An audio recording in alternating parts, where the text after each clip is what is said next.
上次同大家介紹過智利嘅靚酒，有靚酒又點可以冇好西食呢？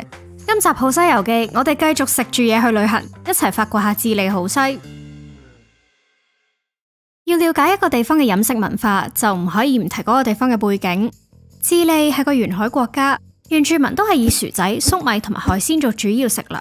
直到16世紀，西班牙人殺到埋嚟啦，佢哋就帶埋啲小麥啊、豬牛羊啊過嚟智利，之後都變成咗智利重要嘅食材。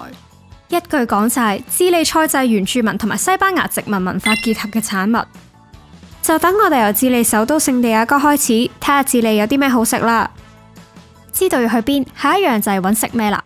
一揾我就揾到呢一間叫 Fuente Alemana 嘅三文治鋪啊！啲人吹到係 Best Sandwich in Chile， 仲要間嘢喺正我哋酒店對面，冇理由唔試啦，係咪？去到呢一度，識西班牙文嘅朋友可能就會奇怪，點解呢一間餐廳會叫 Fuente Alemana 嘅呢？英文就係 German Fountain。喂，關德國咩事啊？原來除咗西班牙，德國對智利菜都有好大嘅影響。去到呢度就要講下歷史啦。19世紀初，智利啱啱獨立，德國嘅漢堡就係第一個同智利有緊密貿易嘅地方，所以智利同德國嘅關係都唔錯噶。但始終獨立冇耐，智利嘅經濟都係搞唔掂啊。所以去到1845年，政府終於頂唔緊啊，就搞咗個專才計劃，叫 Law of Selection Immigration。政府就係睇中咗德國嘅有錢佬，希望靠佢哋過嚟拯救智利嘅經濟。班德國人除咗帶咗錢同學識過嚟，當然都帶埋佢哋嘅撚手小菜過嚟啦。例如有豬肉嘅菜式啊、腸仔同埋唔少德國嘅糕點。而呢一間 Fuente Alemana 就係一間糅合咗唔少德國元素嘅餐廳啦。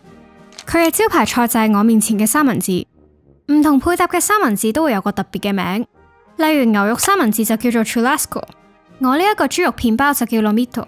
咁佢 Lomito 咧，其實就係講緊呢啲咁嘅手撕豬肉啦。咁我哋嗌呢一款咧，就係配埋呢個蛋黃醬啦、番茄同埋牛油果蓉嘅。咁呢三樣嘢其實傳統嘅智利熱狗都有咯，不過佢哋就係配腸咯。今次呢個就係配呢個手撕豬肉。當加咗呢3種配料，呢個包就好似寵物小精靈咁，由 Lomito 進化做 Lomito Italiano 啦。咩話？點解又多咗個意大利噶？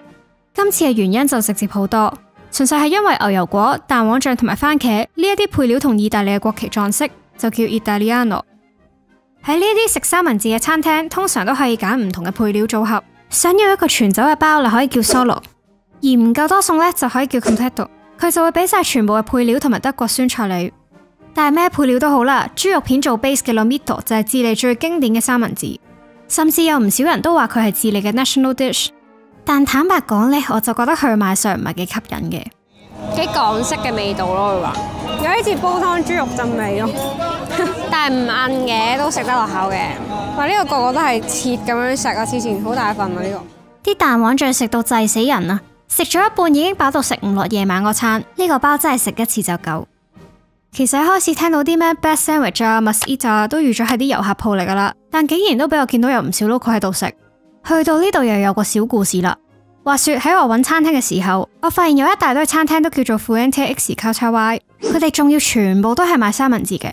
咁我就上網揾下 Fuente 點解啦，結果呢係揾唔到嘅。我就係揾到 Fuente 呢個字嘅西文直譯 ，Fuente 英文就係 Fountain， 即係噴水池。除咗呢個之外，都揾唔到其他有關餐廳嘅意思。點知喺我諗住收皮嘅時候，我竟然揾到一個西文梳士啊！原來 Fuente 嘅全名係 Fuente de Soda， 英文就係解 Soda Fountain， 亦即係七仔嗰種自由斟汽水機。而喺智利呢個字就代表快餐店啦。由50年代開始，呢類型嘅餐廳喺聖地亞哥越開越多。其實呢啲 Fuente 就係參考緊美國嘅 diner， 所以兩者嘅裝修都幾似噶，都會有張長形嘅吧台。不過唔係你叫自己做 Fuente 你就係 Fuente 喎。根據智利政府嘅分類，呢類嘅餐廳只可以賣三文治、披薩、汽水呢啲簡單嘅嘢食。簡單啲講 ，Fuente 就係智利式嘅快餐店，佢嘅角色就好似我哋嘅茶記咁，真係難怪會有咁多本地人幫襯。如果你嚟智利旅行嘅話，記得試下呢種智利獨有嘅餐廳啦。雖然我就覺得個包麻麻，但千祈唔好因為呢個包就覺得智利冇好嘢食。嚟緊要去食嘅呢一樣嘢，實會令你流晒口水。據聞呢一樣嘢就係嚟自聖地亞哥附近嘅港口城市化 Paraíso。我講緊嘅就係呢個 Choliana 啦。咁見到啦，最底就有薯條啦，中間有啲牛肉炒洋葱嘢啦，同埋面頭有啲煎蛋咯。咁大份當然就唔係一個人食啦。Choliana 喺大部分嘅酒吧都會揾到，係一個西亞式嘅菜式。係好多牛肉啊，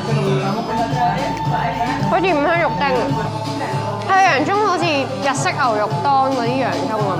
有唔少人都會將佢同埋加拿大嘅 poutine 相提並論，因為大家都係薯條嘅菜式，但我自己覺得佢哋完全唔似。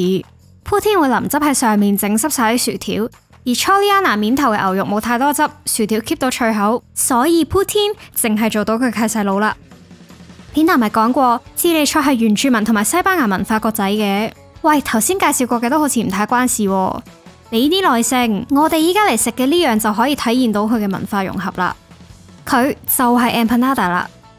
empanada 係拉丁美洲版嘅餃子，由西班牙傳過嚟，但同我哋食開嘅唔同，佢嘅皮係由小麥粉、水同埋奶油整嘅。個餡就每個地方都會有唔同，包好之後就會攞去焗或者炸。我手上面呢一個呢，就係焗嘅 empanada 啦。